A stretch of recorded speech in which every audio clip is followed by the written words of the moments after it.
छोटे शेयर ऊंची छलांग, इसमें हम आज फिर उन्हीं सरकारी कंपनीज पर बात करेंगे जिनके सवाल हम दर्शकों के नहीं ले पा रहे थे। कल हम जानते हैं कि काफ़ी दर्शक फंसे हुए थे और इनफैक्ट आज भी उस स्थिति ज़्यादा चेंज नहीं हुई है, ज़्यादातर लोग फंसे ही हुए हैं। आरवीएनएल पर काफ़ी सवाल मिल रहे हैं, ये मैं इस पर व्यू ले लेता हूं क्योंकि काफ़ी दर्शक पूछ रहे हैं, अलग अलग किसी की बाइंग है, तो एक जेनरिक आंसर ले लेते हैं। सर, आरवीएनएल पर अब क्या करना चाहिए?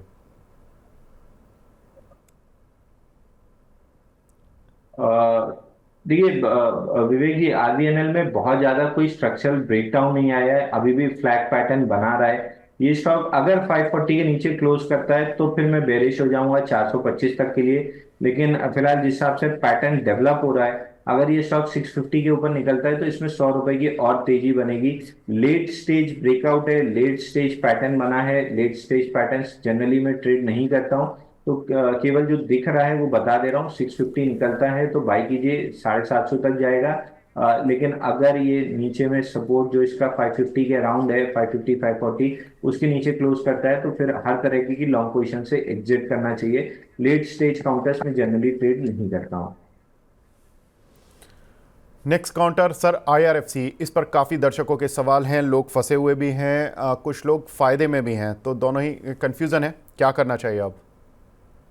देखिए आईआरएफसी में 112 दिन का बेस पैटर्न ब्रेकआउट था, जिसको कल रीटेस्ट किया है और आज भी रीटेस्ट जोन के ही आसपास खड़ा है। बल्कि कल एकदम से लंबी डिप देके वीक लॉन्ग्स को शेक आउट कर दिया गया है, क्योंकि जो कैंडल थी उसमें बहुत बड़ा वॉल्यूम नहीं है। तो ये जो स्पाइक नीचे आई थी, ये वो घबराहट में जो लोग एग्जिट किए हैं उनकी बनी हुई स्पाइक है।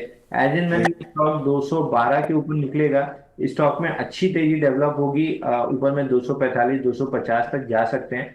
बट अब पीएसयू स्टॉक्स में थोड़ा सा बजट निकल गया है, तो मेरे ख्याल से 2-3 महीने इसका फ्लेवर थोड़ा सा कम हो जाएगा। बाकी सेक्टर्स में थोड़ी सी मूव और तेजी ज्यादा अच्छी मिलेगी। जी, तो बिल्कुल, तो पीएसयूज़ में थोड़ी सी इस काउंटर पर आपको तेज़ी अच्छी मिल सकती है।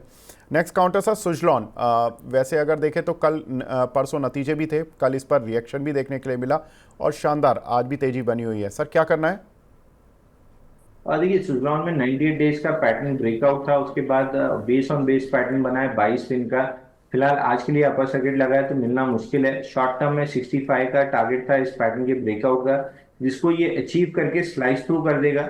और 65 के ऊपर अगर 2-3 दिन सस्टेन कर जाता है तो 90 रुपए तक के टारगेट ओपन अप होते हुए दिख रहे हैं। तो हम अपने क्लाइंट्स को इसमें बाई रिकमेंड किए थे जब 51 रुपीज में ब्रेकआउट आया था 65 के टारगेट के साथ। बट अब हम इस टारगेट को रिवाइज करके 90 रुपए करेंगे। बिल्कुल, तो बिल्कुल सुजलॉन पे बड़े टारगेट्स 90 रुपये के, यहाँ से भी करीब 50% का अपसाइड अंशुल जी दे रहे हैं। एनएचपीसी और एसजेवीएन सर, इसमें भी लोगों के काफ़ी सवाल हैं और फंसे हुए हैं कुछ लोग हायर लेवल्स पर, क्या करना चाहिए? और देखिए एनएचपीसी से तो मैं क्लियरली एग्जिट की सलाह दूंगा। 115 दिन का पैटर्न बना है, 2 बार ब्रेकआउट फेल किया है। स्टॉक में बहुत ज्यादा मोमेंटम दिख नहीं रहा है। अगर गलती से भी 96 95 का लेवल टूट जाता है तो स्टॉक में बड़ी डाउनसाइड ओपन अप होती हुई दिख जाएगी 73 तक। तो मैं क्लियरली एग्जिट की सलाह दूंगा, दोनों वजह से कि ब्रेकडाउन आने की 50% प्रोबेबिलिटी है, 50% प्रोबेबिलिटी है कि ये साइडवेज चला जाएगा। तो दोनों केस में आपका पैसा नहीं बनेगा, एग्जिट कर लेना चाहिए। एचएवीएन में जरूर थोड़ा सा कंस्ट्रक्टिव पैटर्न है लेकिन बहुत इंकरेजिंग नहीं है। एक बार 149.50 के ऊपर ब्रेकआउट देता है तो लॉन्ग कर सकते हैं 175 के लिए। बट ये वो पैटर्न नहीं है जो मैं प्ले करना पसंद करता हूँ, मैं अपनी तरफ से अवॉइड की सलाह दूंगा। बिल्कुल। नेक्स्ट काउंटर सर एसजेवीएन में एक हमारे दर्शक भी हैं जिन्होंने 151 रुपये के लिए हुए हैं, पूछ रहे हैं अपना सवाल। ये हैं ईशान चोपड़ा जी, 300 शेयर हैं सर 151 के, पूछ रहे हैं कि एक महीने का व्यू बता दीजिए। और देखिए एक महीने में अगर ये 151 के ऑड लेवल्स, 148 151, हाँ वो 149.18 का लेवल निकल के आ रहा है, थोड़ा राउंड फिगर पकड़ लीजिए 150। 150 के ऊपर टिकता है तो 175 तक आ सकता है, लेकिन ये वो पैटर्न नहीं है जो मैं ट्रेड करता हूँ, क्योंकि मोमेंटम बहुत तेजी से आ जाएगा, इसके डाउट थोड़े से ज्यादा है मेरे को।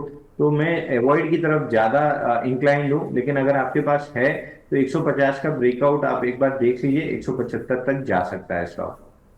जी, अगला काउंटर सर वोडाफोन आइडिया, यहाँ पर लगातार पिछले 3-4 दिनों से गिरावट देखने के लिए मिल रही है, कल तो 14 रुपये की रेंज पर भी पहुँचता हुआ दिखाई दिया, क्या लग रहा है व्यू? देखिए मंथली पे कप एंड पैटर्न ब्रेकआउट दिया था 16 रुपये 90 पैसे के ऊपर पिछले महीने, और करंट मंथ में कंटिन्यूअसली उसके नीचे ही सस्टेन कर रहा है। तो आई वुड सजेस्ट कि अगर है तो एक बार एग्जिट कर लीजिए, नहीं है तो अवॉइड कीजिए। वापस से 17 रुपए के ऊपर आता है तो फिर 24 रुपए तक जा सकता है। बट इससे बेटर नेम्स हैं मार्केट में ट्रेड करने के लिए, जहाँ फंडामेंटल्स भी अच्छे हैं, टेक्निकल्स भी अच्छे हैं। तो उस पर अगर फोकस करेंगे तो कैपिटल एप्रिसिएशन ज़्यादा अच्छी होगी, बजाय आइडिया में फंसे रहने की, क्योंकि ऑलरेडी इतना हेवी काउंटर है, फ्री फ्लोट इतना बड़ा है कि चलाना स्टॉक को मुश्किल हो जाता है। बिल्कुल।